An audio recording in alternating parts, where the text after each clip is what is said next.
Hi, listeners. Welcome to the Grief Out Loud podcast produced by the Dougy Center for Grieving Children. I'm Jana DeCristofaro and wanted to give you just a little heads up as you listen to this episode. You'll be hearing references to our old name, which was Dear Dougy. So just so you don't get too confused, you're listening to the right podcast, and we look forward to bringing you even more great content under the Grief Out Loud name. Thanks for joining us.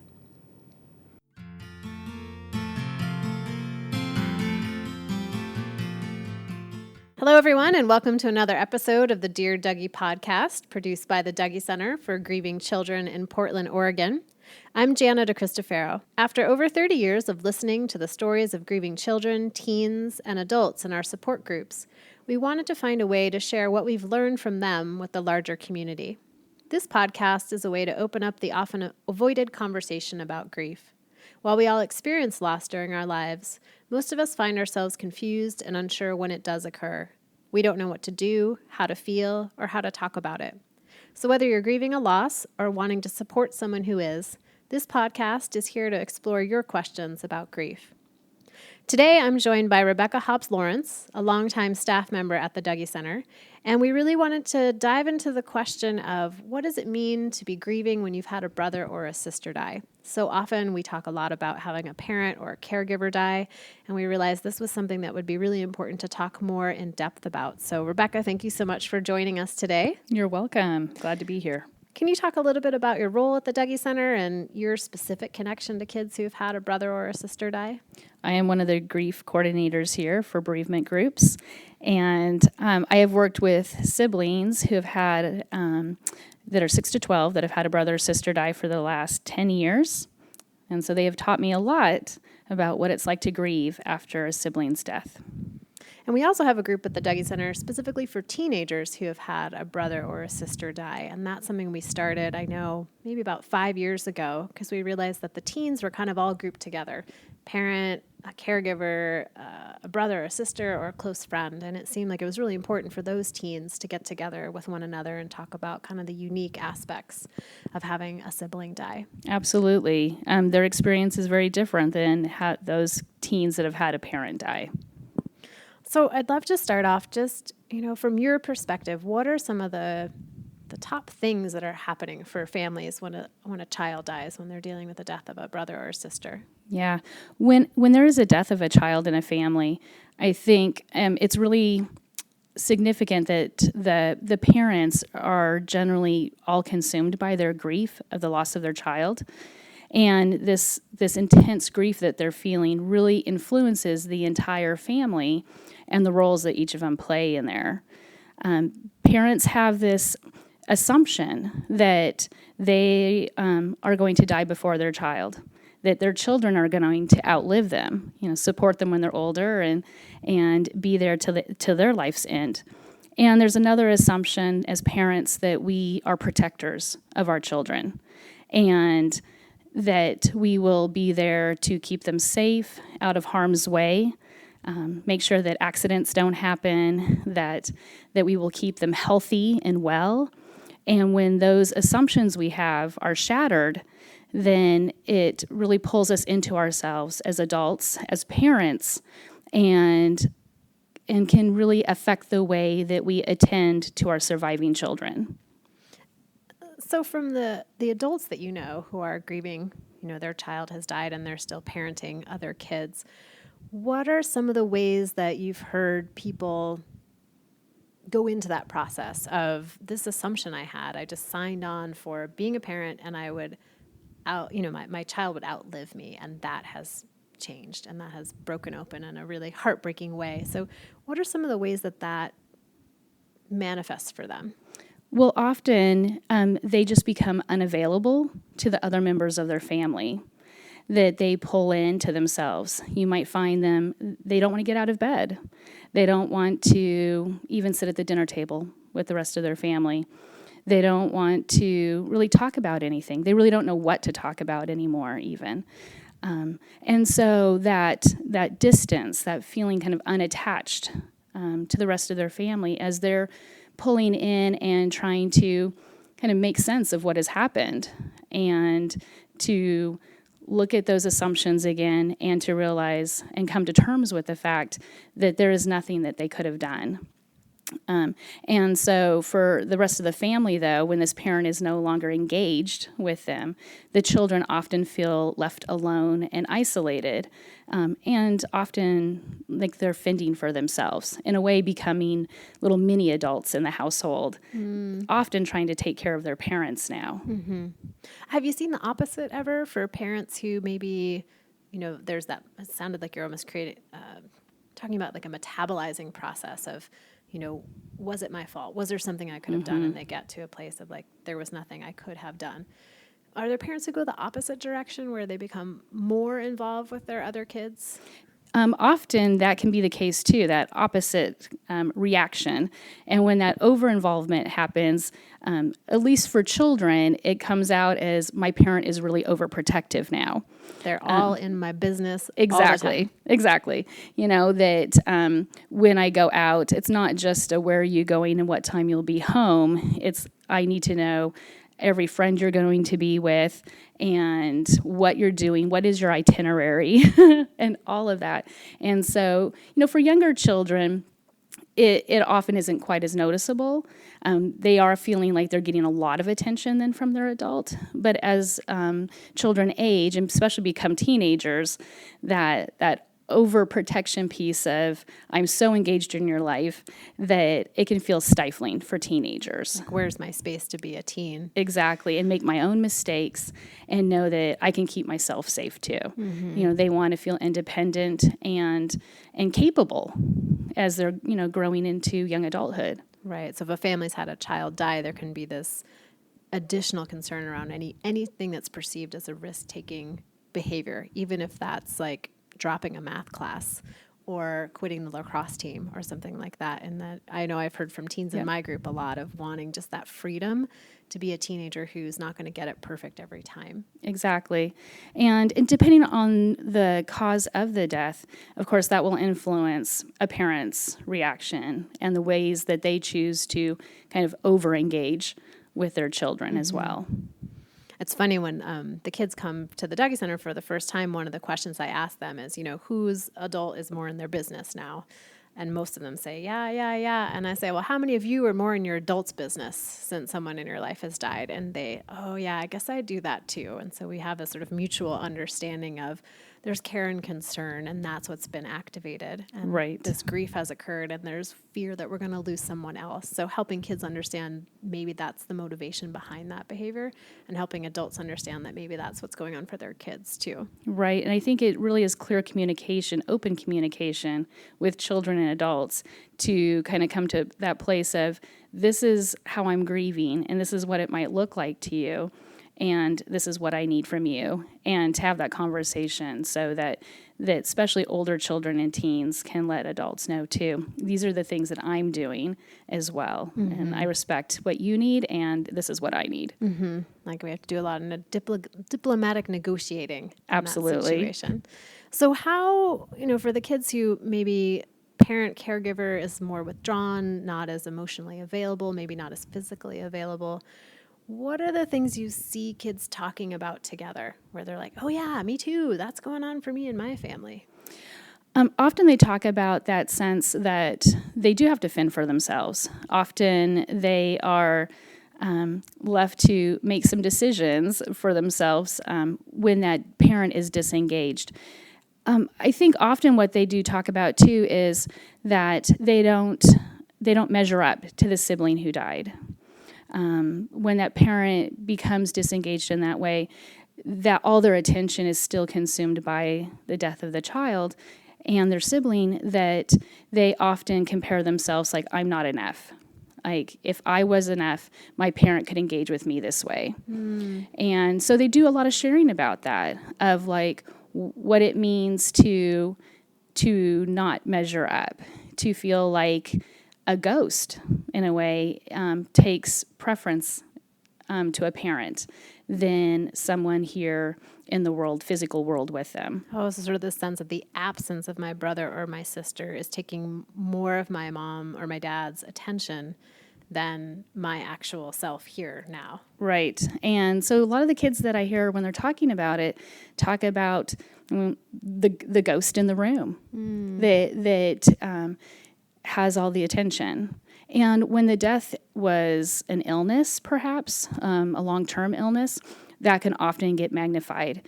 And the kids that have had that experience really do come together with a lot of commonalities because that child most often had a lot of attention because of medical procedures, needing to attend to them often around the clock, especially towards the end of life. And then after the death, when a lot of siblings may feel like, okay, now it's my turn. Now I will get my attention. You know, my sibling had it before they died, and now I'll get it because they're no longer here, that they find the opposite to be true. And so I had a couple of brothers who often talked about that they wondered when would it be their turn. And the other kids in the group that had that experience, it really resonated with them. They often wanted to know, when is it my turn? How old will I be before it's my turn? Is there a magic birthday that happens? So it will be my turn. Which is interesting with birthdays, because I know that's something I hear quite a bit with the teens in my groups who have had a sibling die, of if it was an older sibling, when they reach that age. When they reach that age. I mean, and for kids and even for younger kids, you know, you think about old people dying, and even when it is a younger parent that has died in our other groups, it's still not the same experience, and that having a peer that has died, and your sibling is your peer. And you think that death doesn't happen to children. We have that another assumption in our world that death does not happen to children. And when a sibling dies, there is a huge sense of vulnerability because they now know it can happen to them. It can happen to anybody. Because it happened in my family. Right. So it brings to mind of thinking of people who are in a role of supporting kids who are grieving a sibling, to be very aware of all those elements that can go into kids feeling isolated and not like they can connect with their peers. So, you know, a child who's had a mom or a dad die already can feel different than their peers at school, because that doesn't happen for everybody. Right. But then there's that added layer of now my own personal mortality and vulnerability getting really highlighted to me that my brother or sister has died. Are there things that you would suggest for either adults who are parenting kids or who are in a support role specific to this element of having a sibling die? Like, how can they be, what are some things that they could do to help kids with those elements of, I have to fend for myself, or when's it going to be my turn? You know, I think if parents can, start with supporting themselves so that they have their own support systems, places where they can go talk and share their experience and feel understood, so that they can also then reach out to their children. You know, it really is a matter of, for adults in the family to take care of themselves so that they can support their children. I think it's also important for children and teens to know that there's lots of other adults in their life who can support them as well. And so that to really be able to listen and to be able to sit down with a child or a teenager that has had a sibling die and say, what is different for you now? How is this impacting you? What has changed? What do you miss about your sister? Because our siblings are a unique relationship, unlike no other. You know, friends are wonderful, but your sibling is that person that is your first friend or foe. You know, we practice and sometimes both at the same and time. Both at the same time, exactly. I mean, our first social skills are often practiced with our siblings first. You know, how do we fight in an argument? Often takes place with our siblings first, And I'm an only child, so this is why I never learned how to fight. I love hearing about, you know, the unique nature of siblings. And one of the things I hear a lot is that, you know, that was my co-historian. Right. So if my sibling dies, who's there to validate what my experience was as a child, as a teenager, growing up with these people who are our parents or our parent? Right, because no other person understands your life quite like a sibling does. They are in the trenches with you. Right? You know, they have the same parents and they have that similar experience that you're living with, although, you know, their perspective is different, but they understand more than anybody else what your life is like. And we believe that they're going to be with us. This is the one person or multiple siblings, but that's going to be with us throughout our life. People come and go in our lives, but we kind of have that assumption that a sibling will start our life with us or close to our, with us and end with us. To be part of those big developmental milestones. Big milestones and the big choices you have to make in life, and the people who come into our life and the losses that we have are all shared with our siblings. Yeah.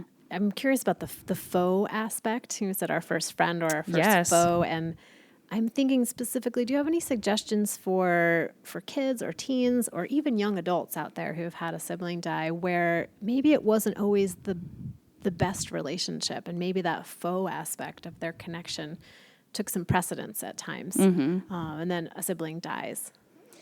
There can be often some guilt around that as a sibling kind of their life ends not under the best of circumstances with the relationship. Siblings may feel like they didn't do enough, they didn't reach out enough. They always believe there's going to be more time, Right now, it's really bad. But when one of us changes, and usually it's the other one. When the other one gets out of middle school, exactly, I know it'll be better. Middle school, they'll change. Then they grow up a little bit, that we'll be closer again. So we all feel like we always have this opportunity that we will be closer to them eventually when something shifts. And so when the death happens before that shift occurs and things are not in an ideal place as far as the relationship, there might be a guilt and a sense of like, I wish I had done something more now. And that is another thing that a lot of the kids do bond around, is that, we were really fighting really bad before that my brother died. Or I really should have been nicer to my sister. Would she still be alive if I had treated her differently? And so those kind of wonderings that we have when a sibling dies really need to be explored then with other people, because it really does help when we can talk with somebody else who gets it.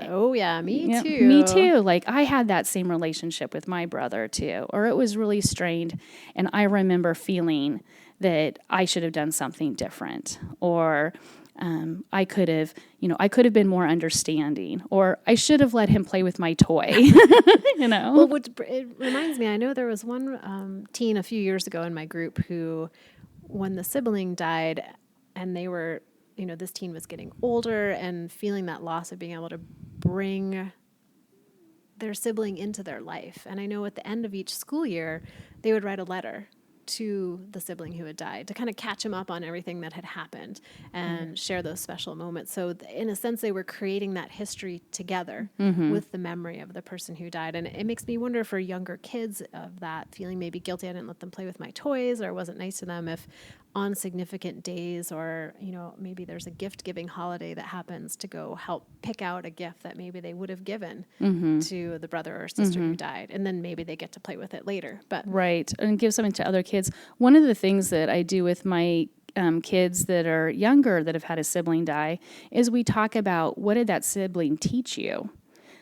Or what did you teach your sibling? And it might be something like, they taught me how to ride my bike, or they taught me how to work on cars. That's been a big one. Or it could have been, they taught me a lot about patience, or about, because I had to be patient with humor. Exactly. So it might be not very non-material things, but what did you learn from them, or what did you teach them? And often from those lessons learned, that's where some of their rituals evolve from. So for a child that maybe they learned about cars, they'll take that knowledge of cars and they'll learn about it, and they want to share it with other people. They want to give back in some way. For the kids who've learned about patience or about humor, or just about, some of the kids in my groups talk, I really learned to listen from my sibling. And these are often littler siblings, like 3, 4, 5 years old often.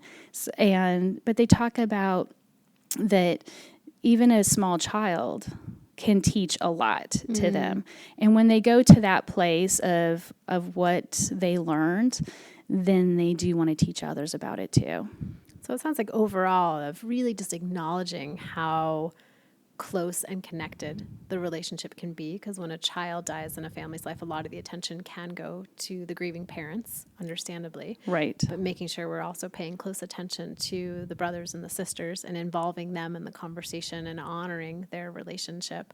And then inviting kids to find ways to carry on that relationship. Their relationship. And I think that's important for adults to acknowledge that they had a different relationship. And as a family, they may choose something together to acknowledge that child. But I think it's also important, just as each sibling relationship is unique, that they can also define how they want to in some way memorialize that relationship for themselves. And with teens, there may be some privacy involved in that. And maybe they're not going to share right away with their parents what that thing is that they shared that was special with their sibling. Right. And they may never share it. It might be something always that might be just very intimate to them. Mm-hmm. And, one last thing that comes to mind is, especially for people in the school community, I've heard a lot of stories of, if a sibling came first through that school, right, that there can be a lot of comparison or assumptions. Like, well, your brother wasn't very good at English, so I'm assuming you're not going to be good at English be too. either, right? Or, your brother was amazing. He was the most kind, caring, charismatic person. That can put a lot of pressure on a teen coming into a new school setting to live up to that standard that was set by the sibling who died. Right. And it can go both ways, I think. Often it can seem like it's overwhelming to them that they're being compared to a sibling, either better or worse.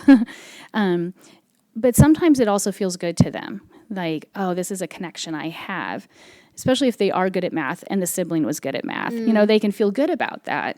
But it's really when it's highlighted that they have differences. One was better at something, and now again, I'm not. Mm-hmm. Or they weren't good at math, but I am. Can't you see that?